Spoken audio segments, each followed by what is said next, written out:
ओम गण गणपते नमः। मैं अनु बजाज, ज्योतिष एडवाइजर।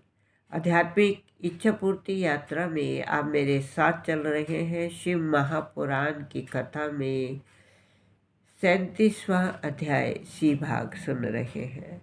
इतनी कथा सुनकर ब्रह्मा जी ने कहा, हे नारद, तुम इस संबंध में कोई संदेह मत करना।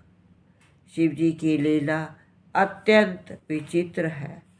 अस्तु, कुछ देर पश्चात जब शिवजी को चैतन्यता प्राप्त हुई, तब वे अपने को निपट अभागा अनुमान कर अधीर और निर्बल हो गए। किसी भी प्रकार संतोष धारण न करके जोर जोर से रोने चिल्लाने लगे। हे प्राण प्रिय, तुम्हारे तिरछे नैनों को देखे बिना मुझे बेचैनी हो रही है। भला तुम इतनी निष्ठुर कैसे हो गई? मुझसे बोलती तक नहीं। इस प्रकार कहते हुए शिवजी ने सती जी के मृत को शरीर को अपने हाथों में उठा लिया और हृदय से लगा लिया। तदुपरांत उसे बार बार कंठ से लगाकर चूमने लगे।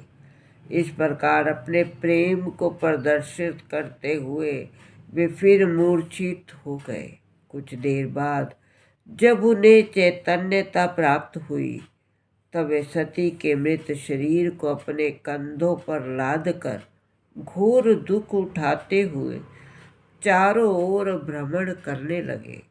उन्होंने संपूर्ण देश, पर्वत, द्वीप समूह, वन, लोकालोक, सप्तवृंग, पर्वत आदि संपूर्ण पृथ्वी का भ्रमण कर लिया।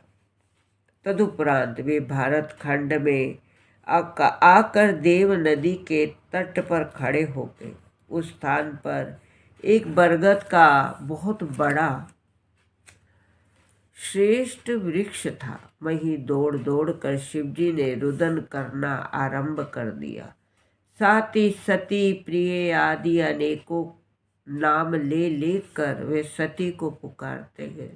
उस समय अनेक नेत्रों से आंसू की धारा बह चली। हे नारद, जिस स्थान पर भगवान सदाशिव के आंसू गिरे, वे स्थान नेत्र सरोवर नामक तीर्थ के रूप में प्रसिद्ध हुआ। उस तीर्थ में स्नान करने से मनुष्य को अपने संपूर्ण मनोरथों की प्राप्ति होती है। वह स्थान तपस्वियों के लिए श्रेष्ठ तपोभूमि है। उस तीर्थ पर स्नान करने से संपूर्ण पाप नष्ट हो जाते हैं।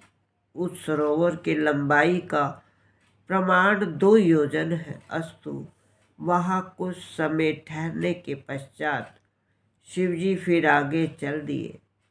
मार्ग में चलते हुए जिन जिन स्थानों पर सती के मृत शरीर का कोई अंग पृथक होकर गिर पड़ा, वे स्थान सिद्धपीठ के नाम से प्रसिद्ध हुए। उन सिद्धपीठ के स्थानों की पूजा करने से संपूर्ण प्राणियों मनोरथों की प्राप्ति होती है। उक्त स्थानों पर भगवती महामाया अपनी संपूर्ण कलाओं सहित निवास कर अपने भक्तों को सर्वस्व प्रदान करती है। इस प्रकार लीला करने के उपरांत शिवजी एक स्थान पर जाकर बैठ गए। सती के मृत शरीर का जो भाग शेष रह गया था, वहाँ उन्होंने उनका दाह संस्कार किया। तदुपरांत उनकी हड्डियों को एकत्रित करके एक माला बनाई, जिसे उन्होंने अपने कंठ में धारण कर लिया। फिर चिता की भस्म को अपने शरीर पर मलकर वे उस स्थान पर बैठ गए और प्राणेश्वरी, भवानी आदि नामों द्वारा सती का स्मरण रो रो कर व्याकुल होकर करने लगे। उन्होंने परब्रह्म होते हुए भी ऐसी लीलाओं द्वारा सबको मोहित कर लिया। हे पुत्र, भगवान सदाशिव के इस चरित्र को पढ़ने और सुनने से भी मुक्ति की प्राप्ति होती है। शिव महापुराण की कथा आगे सुनने के लिए आप मेरा अगला वीडियो देखिए। ओम नमः शिवाय।